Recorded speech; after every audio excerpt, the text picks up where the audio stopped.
Inire-request ng mga taong bayan. To address such possible incident. Now, the poor people, ang mga mahihirap nating mga tagalungsod ay magkakaroon na ng fully air-conditioned public burulan sa tabi ng sementeryo. Sa lahat ng pamilya, sa future, magdala kayo ng jacket.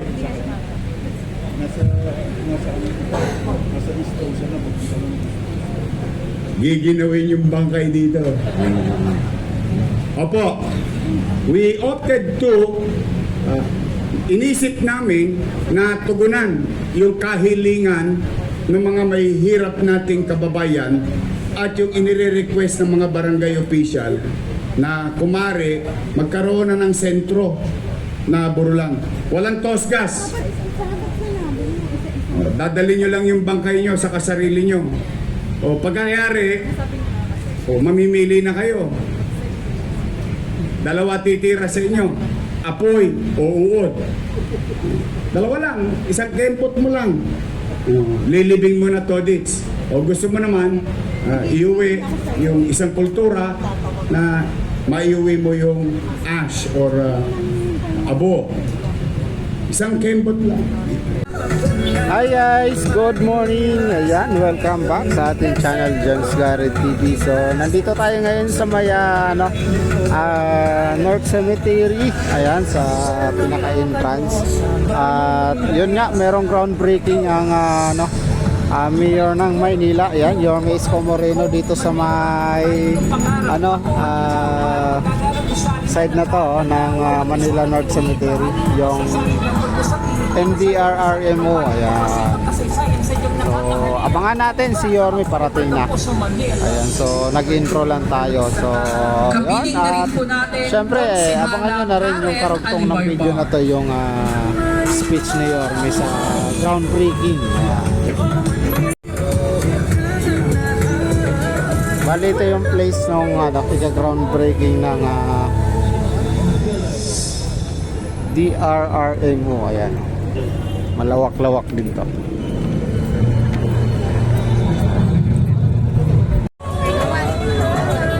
So ayan guys, parating na si Yorme.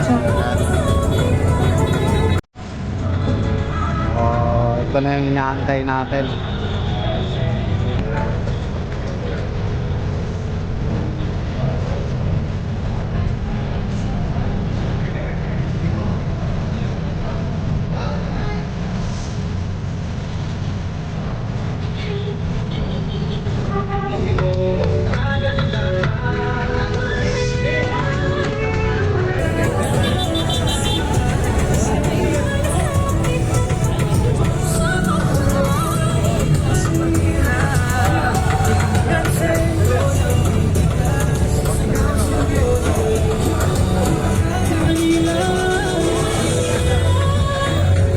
Minamahal ko ang kapwa ko, Batang Maynila. Kapiling na po natin ang ating minamahal na alkalde. Palakpakan po natin Mayor Francisco Isko Moreno Domagoso. At ang ating minamahal na Vice Alcalde Barga Mapuliwetang po sa Manila.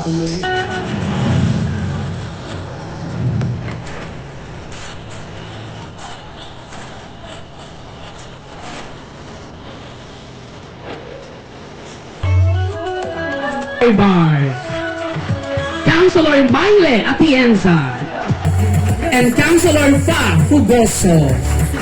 Kasama rin po natin ang ating mga department heads at mga kuwani ng Manila City Hall, MDRMO employees and staff, Manila North Cemetery employees and staff, mga barangay officials, zone chairman from zone 1 hanggang 100. Palakpakan naman po ninyo ang inyong mga sarili. Ang nakakasakop na zona ang Zone 37 na may 10 barangays. Kasama po natin ang mga barangay officials from Zone 37. At sa pagkakataon pong ito upang ibigay ang kanyang pambungad na pananalita at upang ipakilala ang ating pangunahing tagapagsalita, palakpakan po natin ang ating butihing Vice Alcalde, kagalang-galang Vice Mayor Angela Lay C. Atienza.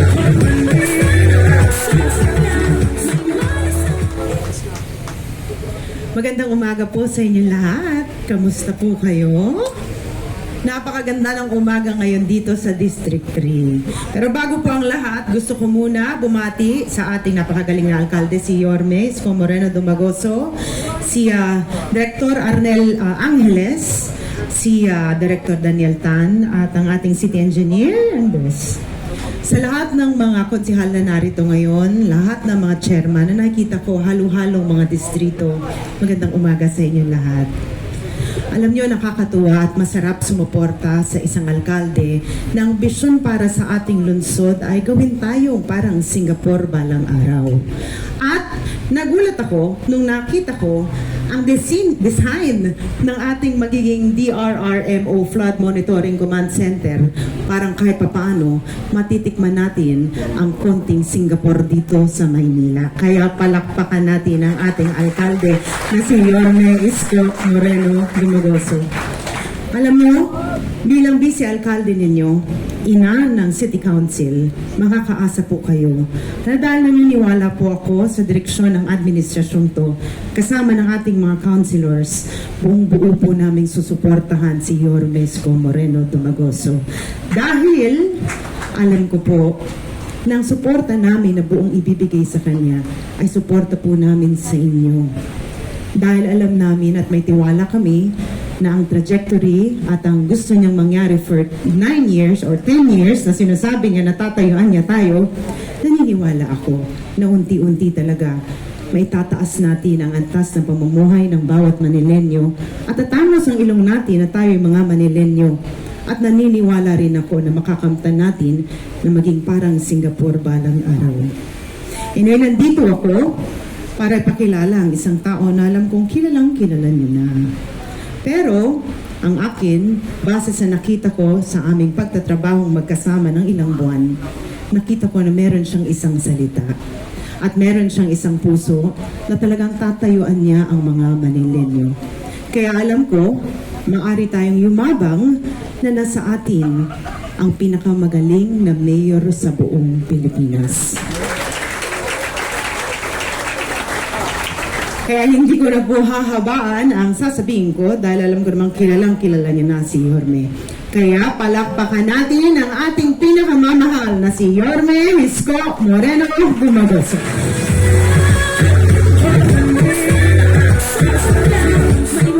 Okay po kayo.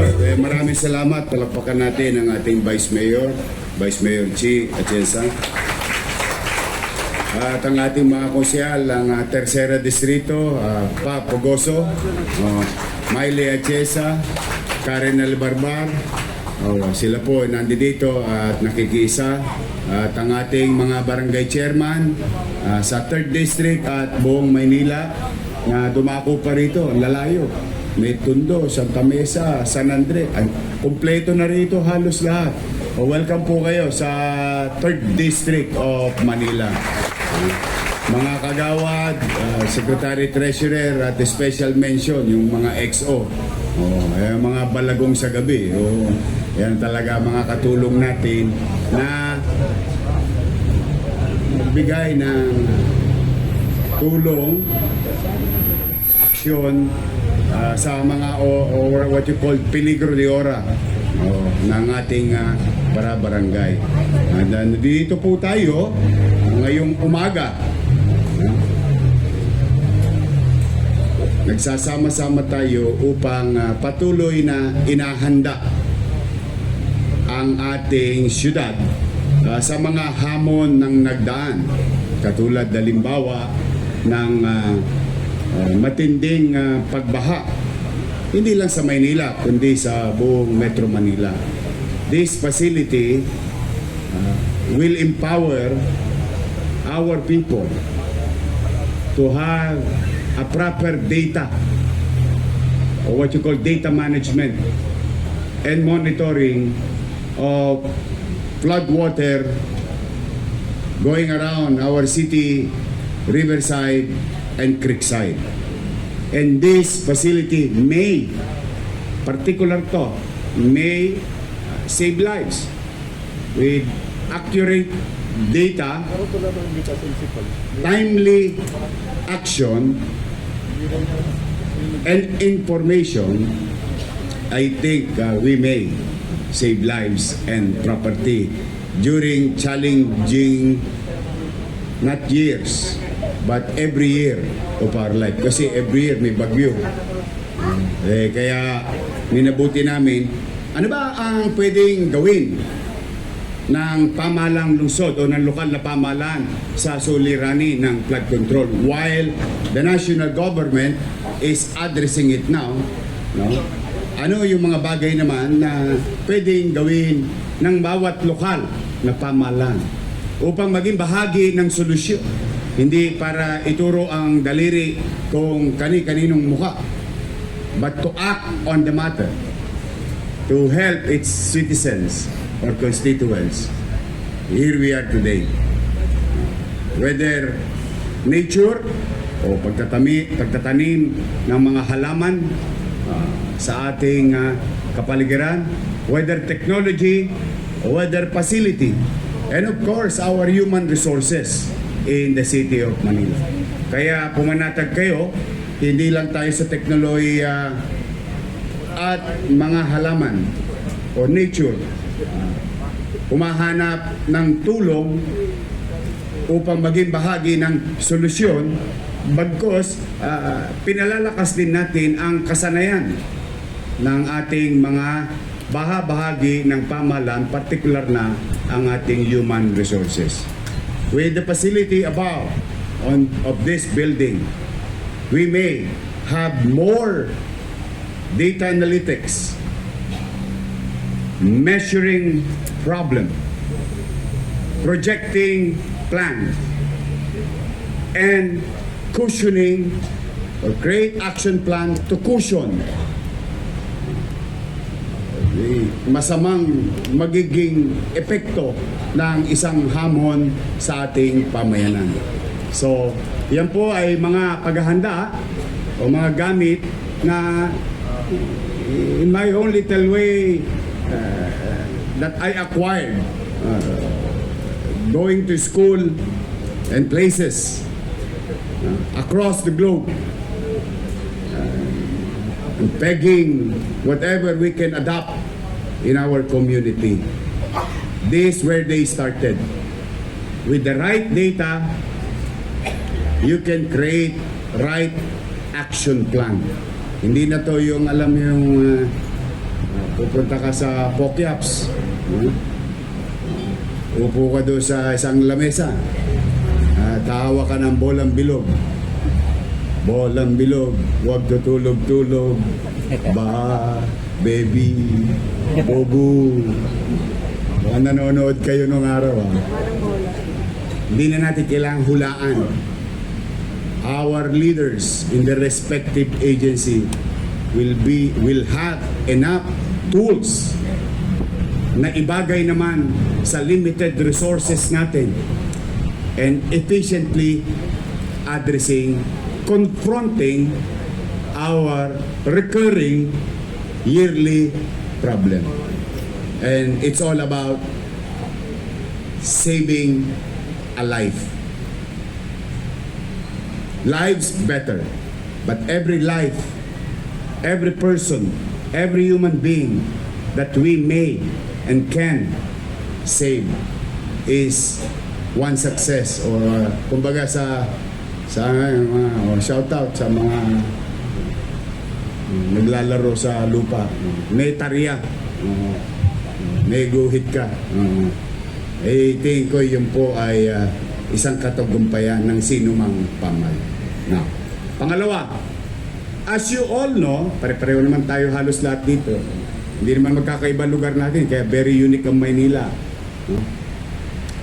Isa sa malaking suliranin ng mga barangay, kayo to, you know this very well. is yung mahirap nating nasasakupan na may 1/2 metro kwadrado na tirahan.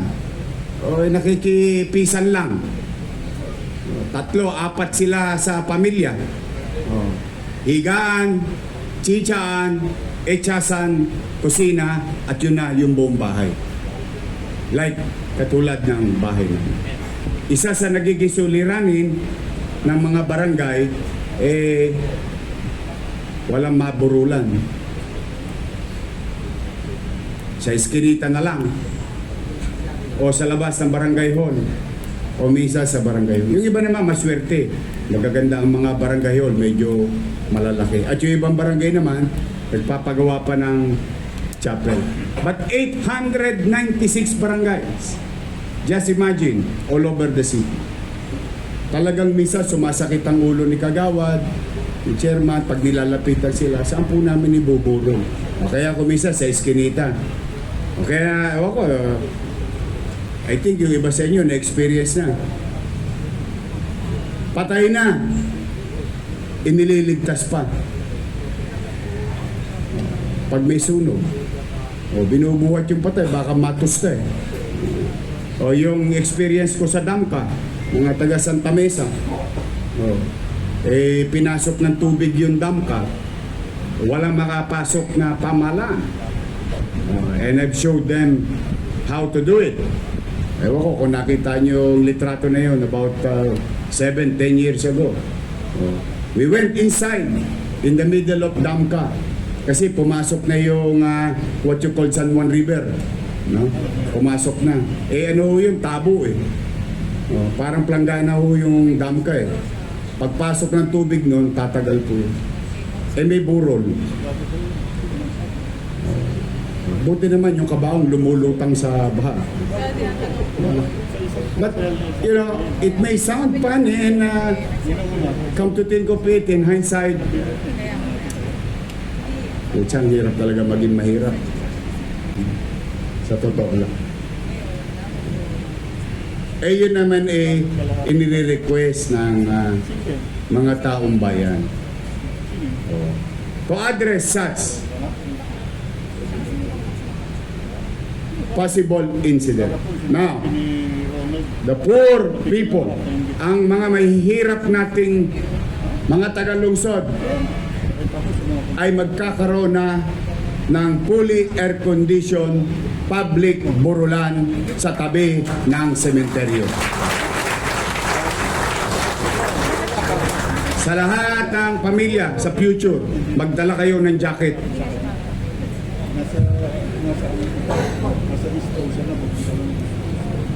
Giginawin yung bangkay dito.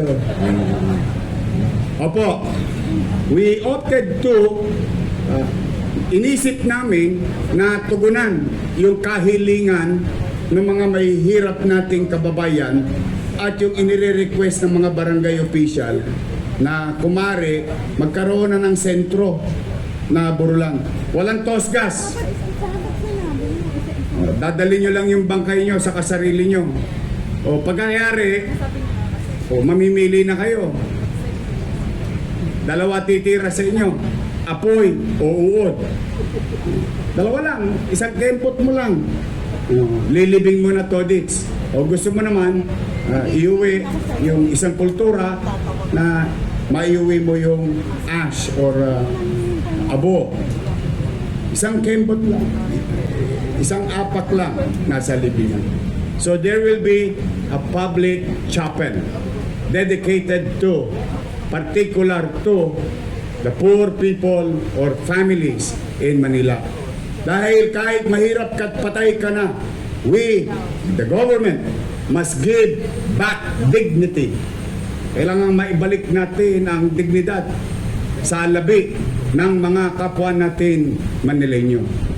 Mano pa yung mga bangkay na nakikita natin na tumimbang na lang sa kalsada, hindi dahil sila pinatay, kundi sila yung mga pakalat-kalat na isang araw bumigay na lang ang kanilang katawan.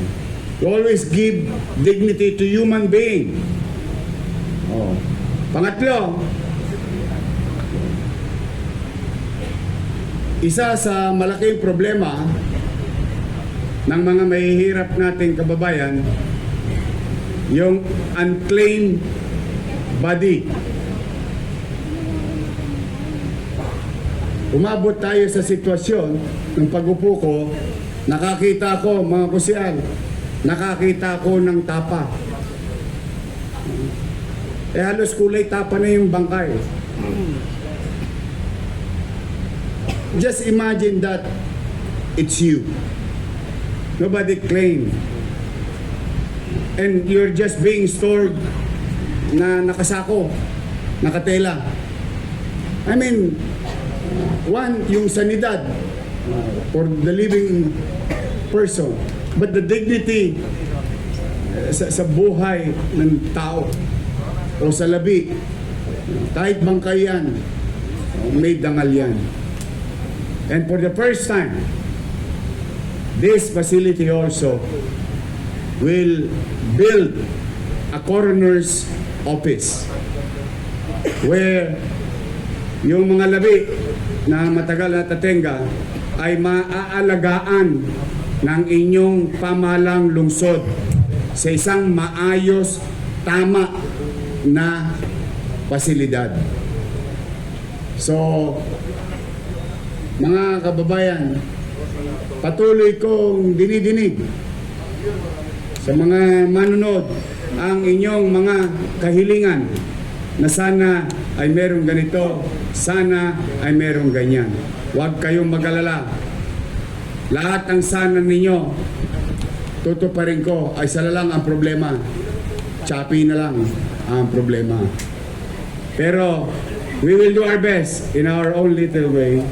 In the speed of light, always mabilis ang kilos. Mabilis ang pagpaplano, technical, mabilis implement, mabilis maganap ng kakayanan. So that's why I invited you today to go and send the message for your fellow chairman all over the city that soon, in a year time, meron ng pasilidad sa hihingi sa inyo na tulong.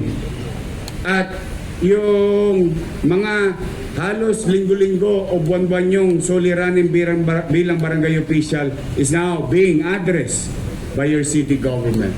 And the request of our people na magkaroon ng disenteng burulan.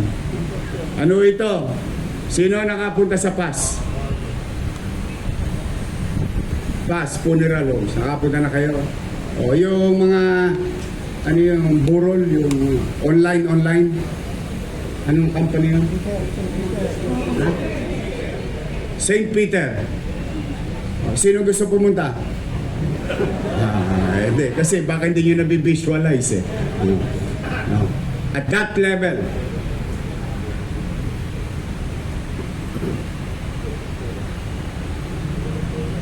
mahirap na pamilya will have the best last days at the very least that we can do to their loved ones. Nakapiling nila. So yan ang commitment namin sa inyo. And go, spread the word that in the near future, one way or another, it may help your constituency. So today, maraming salamat sa inyo. Sino ba may birthday ngayon, January? May birthday sa inyo? Magkikita tayo mamaya. Mamaya. Kasi hindi tumama yung January last year eh. July ako nag-mayor eh. But we'll continue. So, sa mga may birthday, lakasan nyo ang loob nyo. Padamihin nyo pa yan. Because I want you to see, I want you to be part. Gusto ko yung makita at maging bahagi kayo unti-unti ng pagbangon ng lungsod. Because I know deep inside you, in the beginning, you really wanted to serve your people. And together, we can serve them better. Kaya, sa may mga birthday, pakapi kayo. Happy birthday to you. Ha? Maraming salamat. Sana huwag kayo magsawa na tugunan ang aking panyaya. Dahil pumanatag kayo, mga batang Maynila, mga barangay official na nandito. Baka linggo-linggo tayo magkita ngayon. Yes. Everything that we have planned before and that we have planned for growth of the city will happen and start happening in 2026. We will. So, I want you to be part of those things. Witness it from the ground up. Pipilitin natin mag-inam upang ikalugod naman ng mga nagbabayad ng buwis na ang pananalapi na kanilang inintrega, ipinagkatagwala sa pamalang lungsod ay maibalik sa kanila through many forms of services for immediate, mid, and long-term needs of our people. So maraming salamat sa oras ninyo at pagpalain nawa kayo ng buong may kapal at pagpalain lahat ng ating mga kababayan sa lungsod ng malusog na pangangatawan. Magandang umaga, Manila! God first, thank you. Maraming salamat po. Muli po isang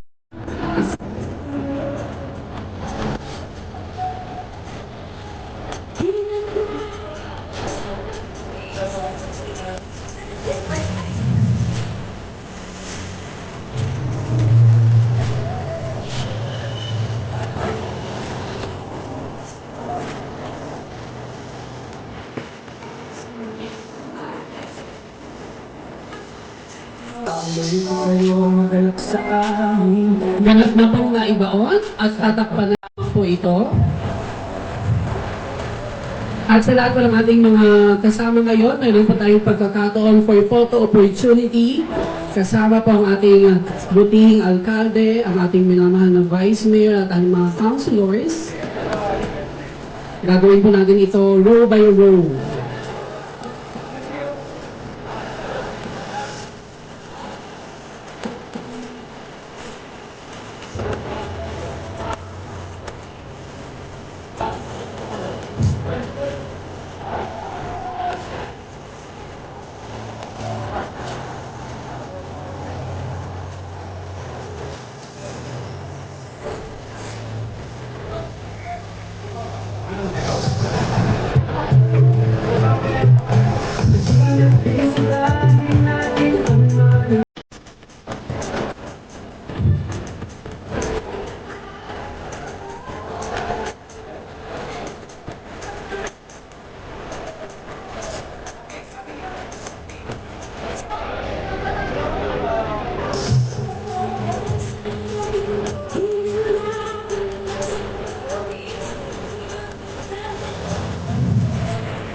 Ganap na pong natabunan ang capsule. Palakpakan naman po natin.